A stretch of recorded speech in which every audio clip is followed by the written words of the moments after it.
All right, this is unit 2, which was our brain unit.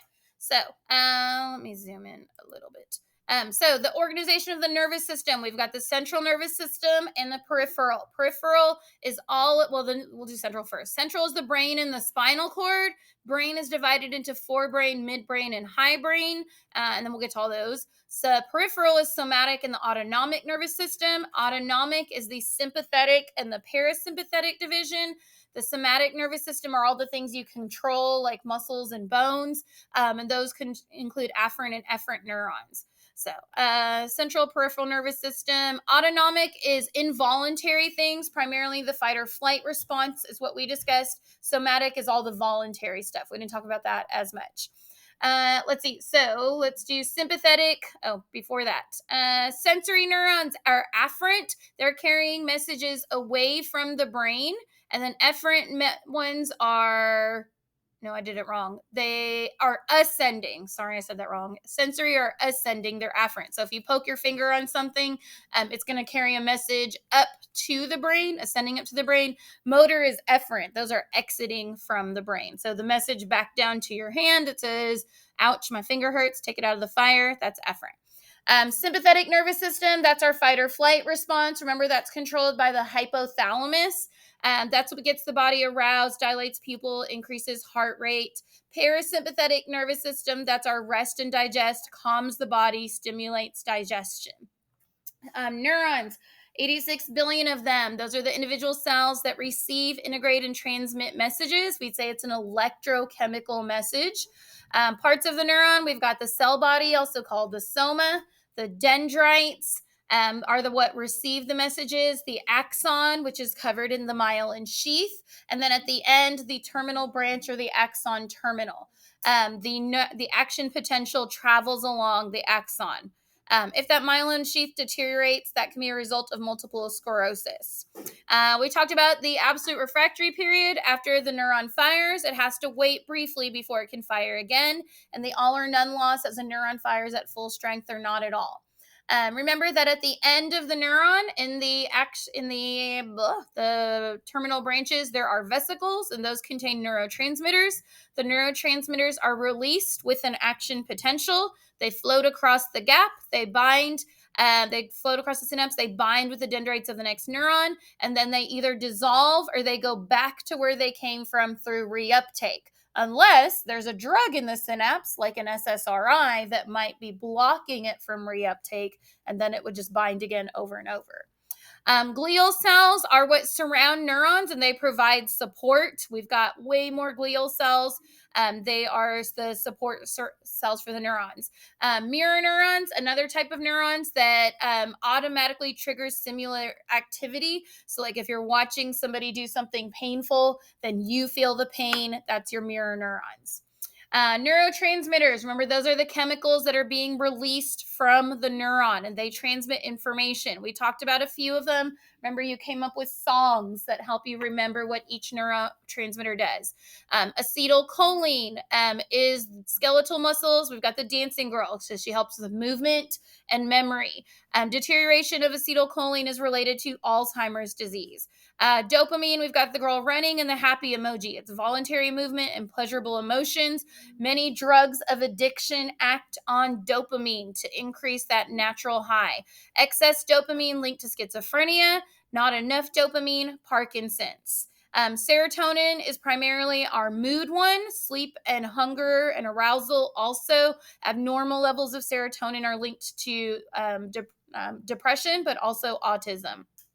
Norepinephrine is our fight or flight one, gets us alert, can be linked to anxiety if you're on alert too much. GABA is the inhibitory one. It calms you down. If you have a shortage of GABA, that is also linked to anxiety. Glutamate is excitatory. It stimulates the brain. Foods like that have MSG overstimulate can cause migraines and high blood pressure. Substance P is pain perception. Endorphins are pain relief. They help with the runner's high. Opiates are similar to endorphins. Agonists and antagonists, let me spend a minute on these. These are any outside substances that interact with neurotransmitters like drugs and medication. So remember, neurotransmitter fits on to the receptor site of the dendrite of the next neuron like a lock and a key. If it fits and it's close enough to actually mimic the neurotransmitter, that's an agonist. So the agonist, the receptor site, will actually take a message. The antagonist will fit there, but not enough to actually stimulate the receptor site. So it blocks the neurotransmitter. Some examples, let's see. Examples, morphine is an agonist that mimics endorphins. And then Botox blocks acetylcholine, so it kind of blocks the movement like of facial muscles. Let's see, an EEG can measure brain waves, electroencephalogram. Lesioning is when you destroy or cut out a piece of the brain, usually for research purposes.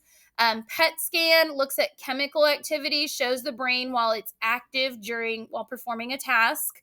MRIs are for brain structure. They're good for seeing tumors. It's a still picture. Functional MRI shows blood flow. This is what we watched when remember that kid, when we watched the love competition and Milo had the second most blood flow going to the parts of his brain for love. CAT scans are also like a series of x-ray pictures. We talked about Phineas Gage. He had damage to his frontal lobe, and that affected his personality and decision-making abilities. How the brain functions, we've got two hemispheres that are very similar, and they're connected by the corpus callosum. We have contralateral control, which means that the left hemisphere controls the right side of the body, right brain controls the left side of the body. Remember that speech is on the left side. Brain plasticity, neuroplasticity, that's the ability for your brain to rewire and reorganize, especially after damage. It's better in kids. Corpus callosum, nerves that connect the two hemispheres. Sometimes they cut that in cases of epilepsy or seizures. Sperry and Gazzaniga did the famous split brain studies, and that supports the idea that the language is controlled by the left side of the brain. Our three main regions, forebrain, midbrain, and hindbrain. Hindbrain is the oldest part. Even lower species of animals have a hindbrain. It's the top part of the spinal cord. It includes the pons, the medulla, the reticular formation, and the cerebellum. We said don't fall behind on the essentials because all of those things control things like breathing, heartbeat, sleeping, balance, and reflexes. The cerebellum, it looks like a little brain. That's what it translates to. That's fine muscle movement because it does implicit memory also, balance and posture. It's the first affected by alcohol. Sarah is balancing a bell. The medulla, we said think medusa. It's also called the medulla oblongata. It does breathing and other reflexes. Medusa can take your breath away. Hopefully all this is coming back to you. You remember these things? The pons is also there on the spinal cord. Plays a big role in sleep and arousal. So imagine taking a nap next to the pond, sleeping by a pond. Reticular formation alerts the brain to incoming signals. If this is damaged, you'd fall into a coma because nothing would alert your brain to incoming signals. We said think particular military formation is alert to incoming signals. So there's that brain stem again. The next part is the midbrain. The big thing for the midbrain is that dopamine is created in this area, dopamine synthesis. So damage to the midbrain is linked to Parkinson's disease. Midbrain, dopamine. The forebrain is the whole wrinkly area up on top, and that includes the cerebral cortex and the cerebrum, which are the wrinkly areas. These subcortical structures are the stuff under the cortex, like the thalamus, limbic system, and all those others. Cortex is larger in humans because we're smarter, have more association areas. Cortex is divided into different lobes. Let's skip that. Cerebrum is just the outer layer of the cortex. The thalamus, remember the thalamus, it relays sensory signals to other parts of the brain except for smell. So directs incoming sensory signals, but not smell. Hypothalamus, remember the 4 F's, fight, flight, feeding, and fun times. So the fight or flight response, hunger, sexual desire. Let's see. The 4 F's: fight or flight, feeding, and fun times. It's part of the limbic system. Limbic system is several brain parts that control emotion and memory. Emotional tree limbs, the limbic system. Also included is the hippocampus. The hippocampus is long-term memory formation. It does not store the memories, it creates the memories. The memories are stored throughout the cortex. Hippocampus, long-term memory formation. The amygdala is intense emotions like anger, rage, and fear all go together. That was a question on the mock exam too, was the amygdala. How did it affect people like when they were at a theme park? Part of the limbic system includes the pituitary gland. Pituitary is the master gland, which is controlled by the hypothalamus, and it controls the endocrine system. Our lobes: the frontal lobe, parietal lobe, occipital, temporal. Frontal lobe is decision making and personality. Prefrontal cortex is problem solving. Remember, it's not fully developed until our early 20s. The motor cortex is at the back of the frontal lobe. That's voluntary movement. The parietal lobe is at the top. That's touch sensations. That includes the somatosensory cortex, touch and body sensations, including pain. The sensory cortex at the front of the parietal lobe helps us feel touch and pressure throughout the body. Occipital is at the back of our head. That includes the visual cortex for vision. Temporal lobe is by our ears. That's for hearing, includes the primary auditory cortex.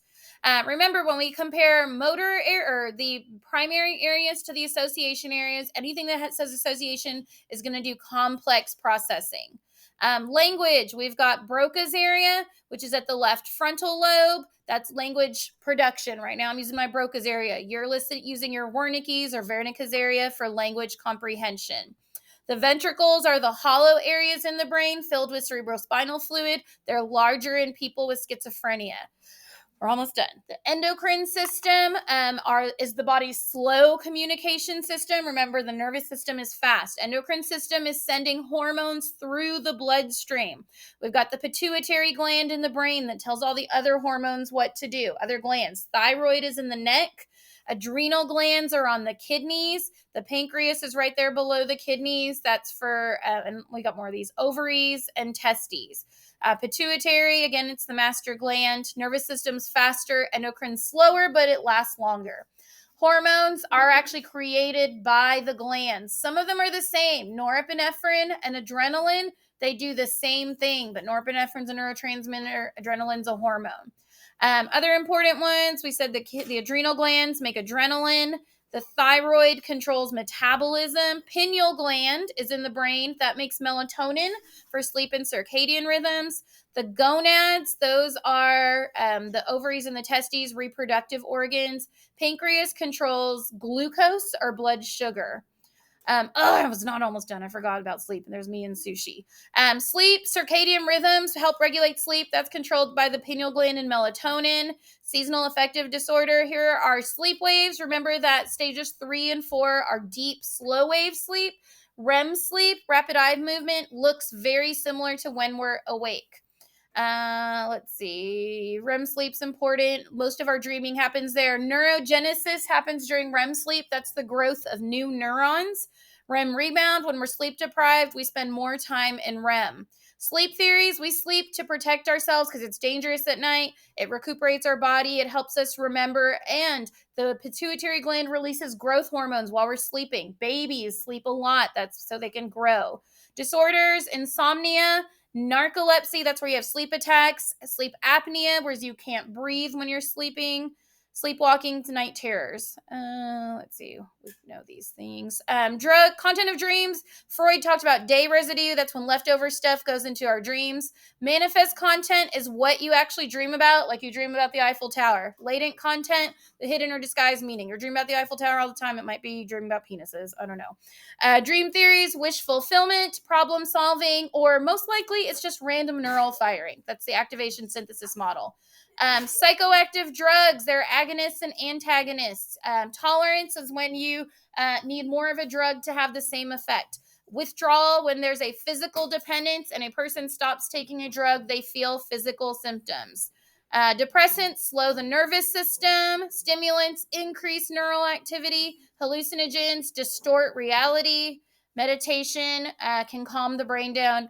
That's all of it. Okay. Units 1 and 2. We finished. Yay.